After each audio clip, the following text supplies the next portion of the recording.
Assalamualaikum warahmatullahi wabarakatuh. Baiklah, saya Resmi Yuningsi, NIM 1916 040106 dari Akuntansi Syariah C akan mereview jawaban UTS SPM atau Sistem Pengendalian Manajemen. Baiklah, apa yang dimaksud dengan sistem pengendalian manajemen? Sistem pengendalian manajemen adalah sebuah sistem yang didesain untuk mencegah masalah yang digunakan dalam menentukan strategi, visi, dan misi yang telah ditetapkan oleh perusahaan dengan cara manajemen mempengaruhi pihak-pihak yang berkepentingan atau karyawan dan memastikan karyawannya telah bekerja sesuai dengan tujuan perusahaan. Sebab adanya sistem pengendalian manajemen. Yang pertama, kurangnya pengarahan. Terjadi karena kurangnya pengarahan dari manajer kepada karyawannya dalam melaksanakan tugasnya untuk mencapai tujuan perusahaan. Yang kedua, masalah motivasi. Masalah motivasi di sini yaitu dengan cara memberikan motivasi kepada karyawan sehingga dapat meningkatkan kinerja karyawannya. Yang ketiga, keterbatasan individu. Keterbatasan individu di sini terjadi karena kurangnya kemampuan, keahlian, pelatihan, stamina, dan kemampuan yang dimiliki dalam mengerjakan tugas atau tanggung jawabnya. Jika gagalnya SPM atau sistem pengendalian manajemen dapat menyebabkan yang pertama, kerugian finansial yang besar. Kerugian finansial yang besar di sini seperti adanya kecurangan atau fraud pada laporan keuangan. Yang kedua, terjadinya penyesalan yang besar karena tidak dapat dikendalikan sistem manajemen atau mengendalikan sistem manajemen. Yang kedua, rusaknya reputasi. Terjadi karena perusahaan menjual barang atau produk yang rusak. Yang ketiga, kegagalan organisasi. Kegagalan organisasi jika sistem pengendalian manajemen dalam suatu perusahaan atau suatu organisasi tidak dijalankan dengan baik dan benar, maka perusahaan tersebut atau organisasi tersebut akan dikatakan mengalami kegagalan organisasi. Cara menghindari kegagalan sistem pengendalian manajemen. Yang pertama, otomatisasi, yaitu penggantian dari tenaga kerja manusia kepada tenaga kerja mesin atau robot. Yang kedua, sentralisasi. Sentralisasi adalah pengambilan keputusan di pusat atau pengambilan keputusan oleh top manager dan keputusan tersebut tidak dapat diganggu-gugat. Yang ketiga adalah pengurangan aktivitas. Pengurangan aktivitas di sini dapat mengurangi masalah pengendalian yang berkaitan dengan entitas khusus atau aktivitas dengan cara membalik risiko potensial dan menggabungkan keuntungan dengan pihak ketiga, seperti perusahaan subkontrak. Contoh perusahaan subkontrak di sini adalah perusahaan jasa marga. Yang keempat adalah pembagian risiko. Pembagian risiko dengan pihak luar dapat membatasi atau mengurangi kerugian yang disebabkan oleh perilaku karyawan yang tidak pada tempatnya, seperti membeli asuransi. Selanjutnya masuk kepada bab 2 dan bab 3. Sistem pengendalian manajemen ini terbagi 4. Yang pertama, pengendalian hasil, pengendalian tindakan, pengendalian personel, dan pengendalian budaya, di mana pengendalian hasil merupakan sistem manajemen yang memfokuskan pada hasil dari kegiatan perusahaan untuk mencapai tujuan perusahaan, di mana pengendalian hasil ini erat kaitannya dengan desentralisasi.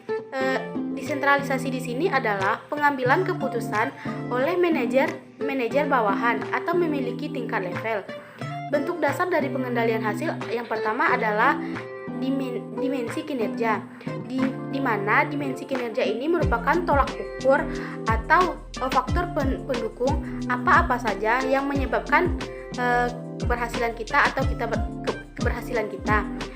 Yang kedua, pengukuran kinerja. Pengukuran kinerja ini terbagi 2. Yang pertama, keuangan dan non-keuangan. Keuangan bertujuan untuk menghasilkan laba, sedangkan non-keuangan adalah pangsa pasar atau tolak ukur pertumbuhan karyawan. Yang ketiga adalah pengaturan target kinerja. Di sini adalah dimaksud di sini adalah bagaimana karyawan mengerjakan target yang telah ditetapkan oleh perusahaan agar dapat diselesaikan tepat waktu atau dapat diselesaikan. Yang ketiga adalah pemberian imbalan. Pemberian imbalan di sini dapat berupa pemberian insentif atau bonus, promosi jabatan dan jalan-jalan. Yang kedua, pengendalian tindakan. Pengendalian tindakan adalah suatu sistem pengendalian bagaimana manajemen memastikan bahwa kinerja karyawannya atau tindakan karyawannya, apakah tindakan tersebut merugikan atau menguntungkan bagi perusahaan. Bentuk dasar dari pengendalian manajemen. Yang pertama, pembatasan perilaku. Pembatasan perilaku adalah suatu tindakan yang membuat karyawan dibatasi untuk bertindak dalam mencapai tujuan perusahaan. Yang kedua adalah penilaian prakerja, yaitu seorang manajer harus menilai terlebih dahulu sebelum diamanahkan suatu pekerjaan. Yang ketiga, akuntabilitas tindakan. Akuntabilitas tindakan di sini adalah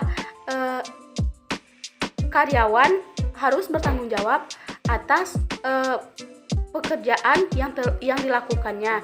Yang keempat, redundansi. Redundansi adalah seorang manajer harus memastikan terlebih dahulu lebih banyak atau cadangan yang lebih banyak seperti mesin, karyawan sebelum melakukan sesuatu. Ketiga, pengendalian personel, yaitu bagaimana si karyawan meyakini dirinya, memotivasi dirinya bahwa dia telah bekerja sesuai dengan ketetapan perusahaan atau dia telah berkontribusi terbaik untuk perusahaan.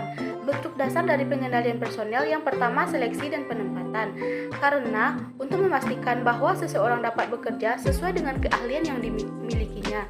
Jika terjadi kesalahan, maka akan menyebabkan kerugian bagi perusahaan tersebut. Yang kedua, pelatihan, yaitu dengan cara memberikan pengetahuan kepada karyawan dan memberikan motivasi kepada karyawan.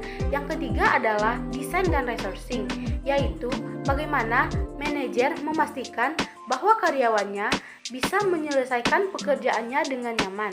4. Pengendalian budaya, yaitu bagaimana manajemen memastikan bahwa budaya perusahaan yang dijalankannya sampai ke karyawan sehingga tercapai tujuan dari perusahaan tersebut.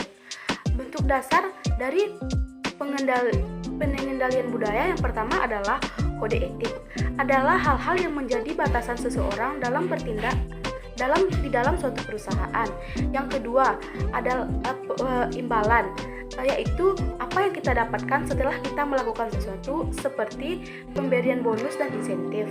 Yang ketiga, transfer antar perusahaan, yaitu rotasi di mana suatu perusahaan dapat menyebarkan budaya perusahaan kepada karyawan lain. Yang keempat, pengaturan fisik dan sosial.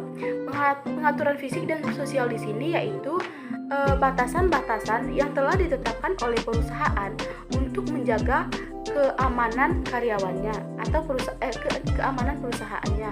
Yang kelima, tone and the top, yaitu manajer harus konsisten dalam bertindak, berkata, dan bertutur sesuai dengan ketetapan atau budaya perusahaan.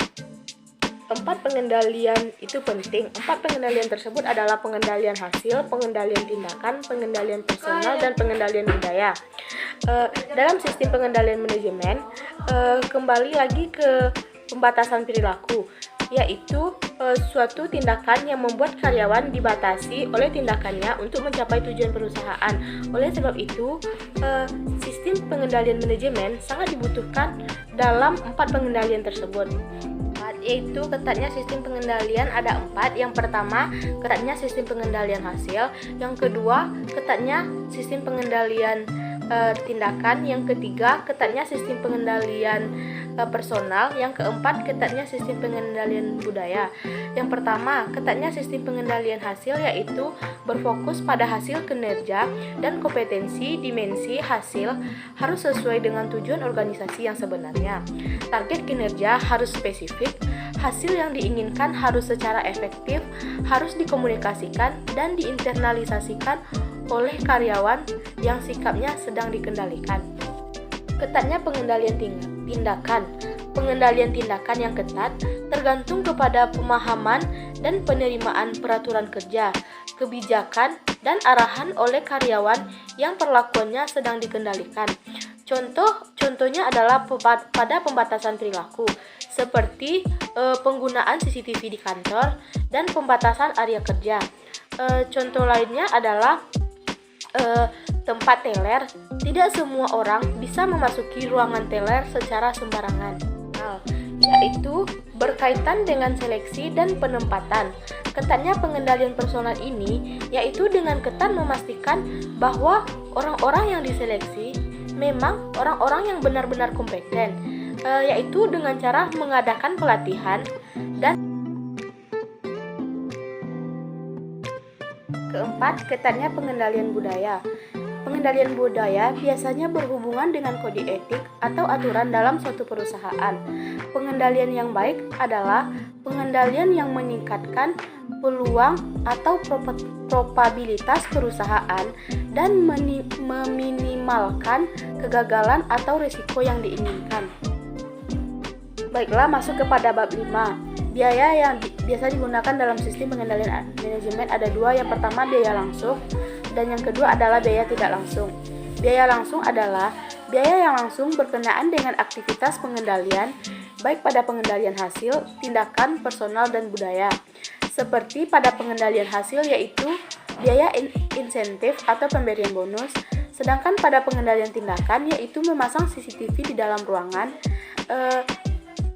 Pada pengendalian perilaku yaitu menyeleksi karyawan, dan pada pengendalian budaya yaitu dengan cara mengadakan pelatihan. Sedangkan biaya tidak langsung adalah biaya yang muncul akibat dari pengendalian hasil, tindakan, personal, dan budaya, tetapi merupakan efek samping dari perubahan perilaku. Satu, perubahan perilaku adalah efek samping yang berhubungan dengan sistem pengendalian manajemen yang umumnya muncul dan dapat menyebabkan biaya tidak langsung yang signifikan pada suatu organisasi. Yang kedua, gamesmanship, yaitu efek samping yang merugikan yang terjadi dalam situasi yang menggunakan bentuk-bentuk akuntabilitas pengendalian, baik akuntabilitas hasil maupun tindakan. Gamesmanship terbagi kepada dua bentuk dasar. Yang pertama, penciptaan slang atau menggunakan sumber daya, sedangkan yang kedua adalah manipulasi data. Yang ketiga, penundaan perilaku. Penundaan yang disebabkan mungkin lebih besar, seperti timbul dari persetujuan yang membutuhkan tanda tangan manajer dari berbagai jenjang jabatan. Yang keempat, perilaku negatif, yaitu pengendalian yang menimbulkan efek negatif bagi perusahaan.